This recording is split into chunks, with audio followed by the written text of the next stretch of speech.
4 तारखेनंतर नरेंद्र मोदी हे देशाचे पंतप्रधान नसतील. आव्हाडजी, आज जशी तुम्ही ही खोटी नोटीस फाडलीत, उद्या आपण त्यांनाच फाडू असा घाणाघात आज उद्धव ठाकरे यांनी ठाण्यात झालेल्या महाविकास आघाडीच्या जाहीर सभेत केलाय.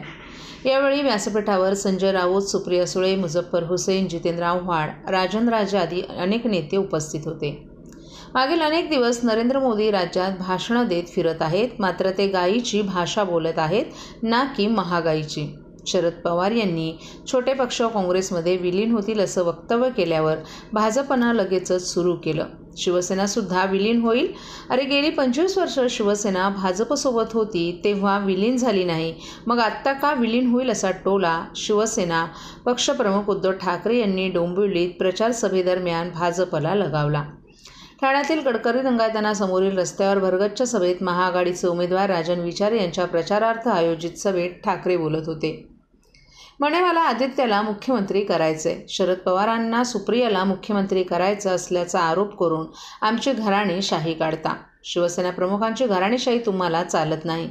ज्या प्रमोद महाजन यांनी भाजपची पाळंमुळं रोवली, त्यांची मुलगी पूनम महाजन हिचं तिकीट तुम्ही का कापलं? कारण द्या, असा सवाल ठाकरेंनी केला. प्रत्येक सभेत मोदीरामाचा जेवढा जप करत नाहीत तेवढा माझ्या नावाचा जप करतात. राजकारणातील वादविवादावर बोलण्यापेक्षा तुम्ही महागाईवर का बोलत नाही? 400 पारचा नारा देताना गॅसचा भाव 400 पार झाला, लसणाचा भाव 400 पार झाला, याचं तुम्हाला काहीच वाटत नाही असा टोलाही ठाकरेंनी मोदीला लगावला. भाजपला पोरं होत नाहीत, त्याला आम्ही काय करणार? तुम्हाला पोरं होत नाहीत, त्यामुळे तुम्ही दुसऱ्यांची पोरं घेऊन ती कडेवर खेळवतात, अशी टीका त्यांनी भाजपवर केली. मोदी, अजून 2 वर्षांनी तुम्ही 75 वर्षांचे व्हाल, तेव्हा तुमच्या म्हणण्याप्रमाणे तुम्ही राजकारण सोडणार आहात. मग मला सांगा, तुमच्यानंतर भाजपत कोण आहे का? उद्या हीच भाजप फुटायला वेळ लागणार नाही. मोदी एकदा आम्हाला नकली सेना म्हणतात, दुसरीकडून डोळा मारतात आणि तिसऱ्यांदा नकली संतान म्हणतात. हा शिवसेना प्रमुखांचा अपमान नाही का? मी जाहीर सांगतो, जे आम्हाला नकली म्हणतात ते बेअकली आहेत. नकली आम्ही नाही, तुम्हीच आहात. जर तुमच्या पक्षात बघा, सगळे बाहेरची लोकं आणून तुम्ही गर्दी केली आहे. ओरिजिनल भाजप कुठे आहे असा टोलाही त्यांनी यावेळी लगावला. हे मोदी सरकार नसून गजनी सरकार आहे. अक्षय कुमार यानं मोदींची पुन्हा एकदा मुलाखत घ्यावी. आंबा कसा खातात याऐवजी टरबूज कसा खातात असा सवाल करावा, कारण 4 जूननंतर टरबूजचे भाव उतरणार आहेत. ही लढाई माझी नसून तुमची आहे. महाराष्ट्राचं वैभव जे गुजरातला नेलं आहे ते पुन्हा प्राप्त करून देण्याचा विश्वास ठाकरे यांनी यावेळी व्यक्त केला.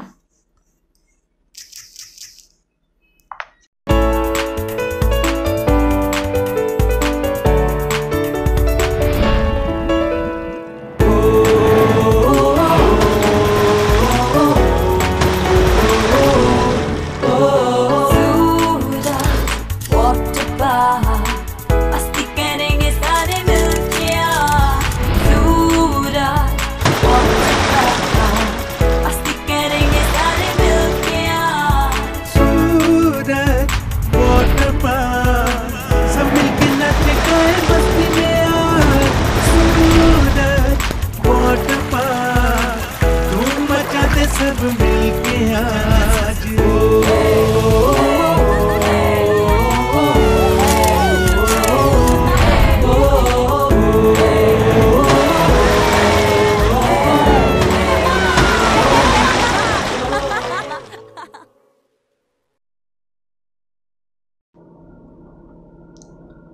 ठाणे पोलिसांनी ऐन निवडणुकीच्या काळात 142(2) अंतर्गत आमच्या पक्षांच्या अनेक कार्यकर्त्यांना जमावबंदीच्या नोटिसा बजावण्यास सुरुवात केली असून 15 ते 19 मे दरम्यान कुठेही फिरकू नका असं सांगितलं जात आहे.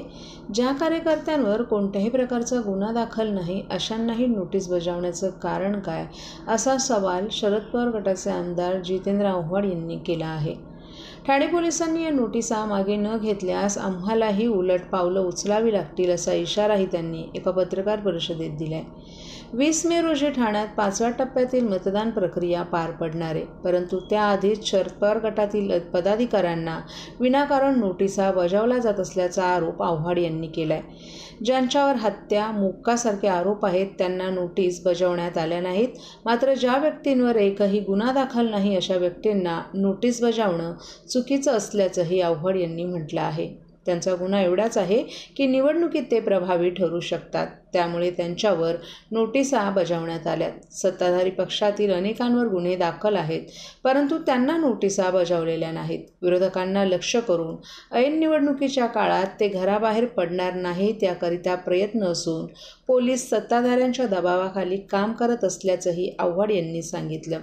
ज्याला नोटीस बजावण्यात आली आहे त्याला आपण आपल्या गाडीतून घेऊन फिरणार आहोत. पोलिसांनी काय कारवाई करायची आहे ती करावी असा इशाराही त्यांनी दिलाय. निवडणूक आयोगाकडे दाद मागणार असल्याचंही त्यांनी सांगितले. गर्दीमुळे आधीच मुंबईकर त्रस्त असताना पंतप्रधान नरेंद्र मोदी यांच्या बुधवारच्या रोड शोमुळे 7 तास मुंबईकरांना वेठीस धरण्यात आलं. मुंबईतील सर्व लोकसभा जागा महायुती जिंकणार असल्याचा विश्वास आहे, तर मग रोड शो कशाला हवा असा सवालही आव्हाड यांनी उपस्थित केलाय. पक्ष याच्यात बघू नका. सत्ताधारी पक्षाच्या एकाही माणसाला गेलेलं नाही, हे सगळ्या विरोधी पक्षातल्या लोकांना आलेलं आहे.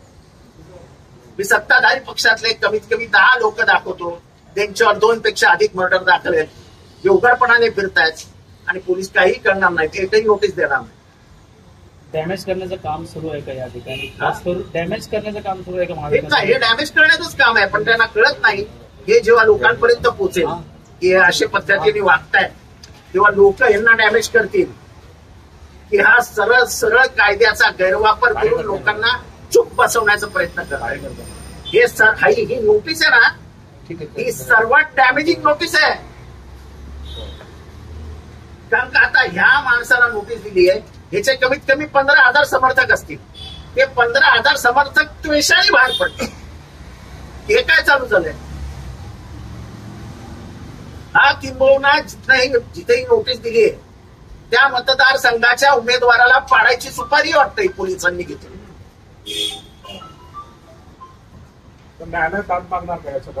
कशाला न्यायालयात दाद मागणार? आम्ही इलेक्शन कमिशनला कळवणार आणि ह्याला मी माझ्या गाडीत घेऊन फिरणार. बघूया पोलीस कसे अरेस्ट करतात. शेवटी आम्ही गांधीजींचे अन्यायी आहोत.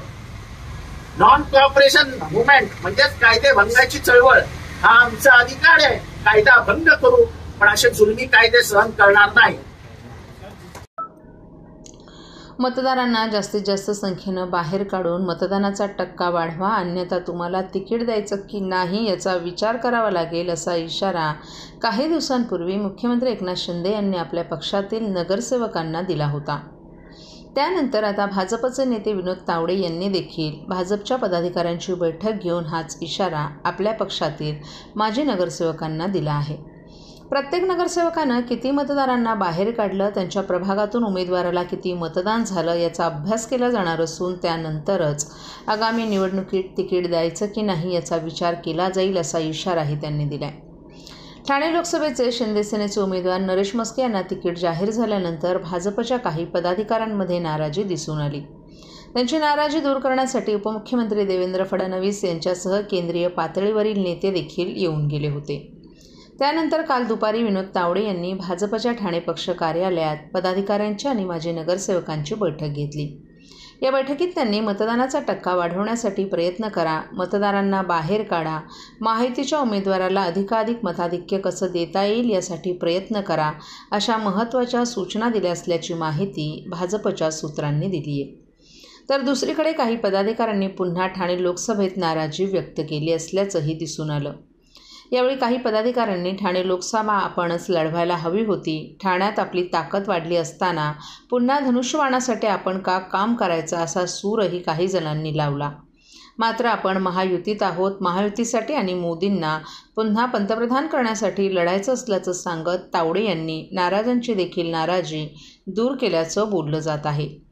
तसंच प्रत्येक माजी नगरसेवकानं पदाधिकाऱ्यानं आपापल्या भागातून मतदारांना मतदानासाठी बाहेर काढायचं असून मतदानाचा टक्का वाढवायचा आहे. कमी मतदान झालं तर पुढील निवडणुकीत तिकीट द्यायचं की नाही याबाबत विचार करावा लागेल असा इशाराही त्यांनी दिल्याचं भाजप सूत्रांनी सांगितलं. सर्व नागरिकांना आवाहन करण्यात येत आहे की सध्या डासांमार्फत पसरणाऱ्या डेंग्यू या आजाराचा प्रसार रोखण्यासाठी प्रत्येकाने पुढील प्रमाणे कार्यवाही करावी. डेंग्यू आजार एडिस इजिप्ती हा डास चावल्याने होतो. या डासांची पैदास साचलेल्या किंवा साचवलेल्या स्वच्छ पाण्यामध्ये होते. 8 दिवसांपेक्षा जास्त दिवस पाणी उघडे व साचून राहिल्यास त्यात डास अंडी घालतात. अंड्यांच्या अळ्या तयार होऊन पुढे डास तयार होतात. यासाठी आपल्या घरातील पाणी साठे उदाहरणार्थ बॅरल्स, पिंपे, टाक्या, हौद, रांजणे इत्यादी दर आठवड्याला रिकामे करून घासून पुसून कोरडे करून पुन्हा भरावे. 1 दिवस कोरडा दिवस म्हणून पाळावा. पाणी साठ्यांना घट्ट झाकणे बसवावीत किंवा जुनी साडी, चादर, धोतर यांनी बांधून झाकून ठेवावीत, म्हणजे डास त्यात जाऊन अंडी घालणार नाहीत. घराच्या गच्चीवर, आजूबाजूला, अंगणात कोठेही पाणी साचू देऊ नये. भंगार सामान उघड्यावर टाकू नये. उदाहरणार्थ टायर्स, प्लास्टिक सामान, कुंड्या, टाकाऊ वस्तू इत्यादी. अशा सामानात पावसाचे पाणी साठून त्यात डेंग्यूच्या डासांची पैदास होते. घरातील कूलर्स, फ्रीजच्या पाठीमागील ट्रे हे देखील वेळोवेळी कोरडे करावेत. लक्षात ठेवा, नुसत्या फवारणीने डास घनता कमी होत नाही, तर त्यासाठी डास पैदास ठिकाणे नष्ट करणे ही आपल्या सर्वांची जबाबदारी आहे. कोणताही ताप अंगावर न काढता जवळच्या शासकीय रुग्णालयात मोफत औषधोपचार घ्या. अशा प्रकारे नागरिकांनी सहकार्य केल्यास डेंग्यूचा प्रसार रोखणे सहज शक्य आहे.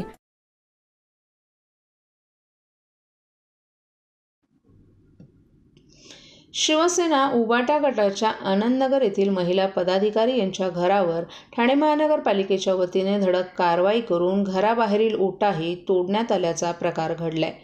ठाण्यातील आनंदनगर कोपरी या ठिकाणी शिवसेना उबाटा गटाच्या महिला पदाधिकारी रंजना शेडगे या आनंदनगर विभागामध्ये उबाटा गटाच्या महिला पदाधिकारी असून त्यांच्या घराचं काम करण्याला त्यांनी सुरुवात केली होती. त्याचा आजूबाजूच्या लोकांना कुठल्याही प्रकारचा त्रास होत नव्हता, परंतु काही राजकीय वरदहस्त यांनी मुद्दाम त्यांच्या घराच्या बाहेरील ओटा महानगरपालिका कर्मचाऱ्यांच्या माध्यमातून तोडलाय. यावर राष्ट्रवादी काँग्रेस शरद पवार गटाचे आमदार जितेंद्र आव्हाड यांनी उबाटा गटाच्या महिला पदाधिकारी रंजना शेडगे यांच्या घराला भेट दिली आणि त्यांच्या घराचा ओटा तोडण्यात आला होता याची संपूर्ण चौकशी केली. जर एखाद्या पक्षाचा प्रचार करण्यासाठी महिला वॉर्डमध्ये फिरत असेल तर त्यावर कशाला कारवाई करायची? त्या महिलेला संपूर्णपणे अधिकाऱ्यांची कुठल्याही गटाचा प्रचार करावा आणि त्यामुळे रंजना शेडगे ही शिवसेना उद्धव बाळासाहेब गटाच्या प्रचाराकरिता आनंदनगरमध्ये घरोघरी जाऊन जनजागृती करत असल्यामुळेच राजकीय वरदहस्तामुळे त्यांच्या घरावर ही कारवाई करण्यात आल्याचं राष्ट्रवादी काँग्रेस शरद पवार गटाचे आमदार डॉ. जितेंद्र आव्हाड यांनी म्हटलं आहे.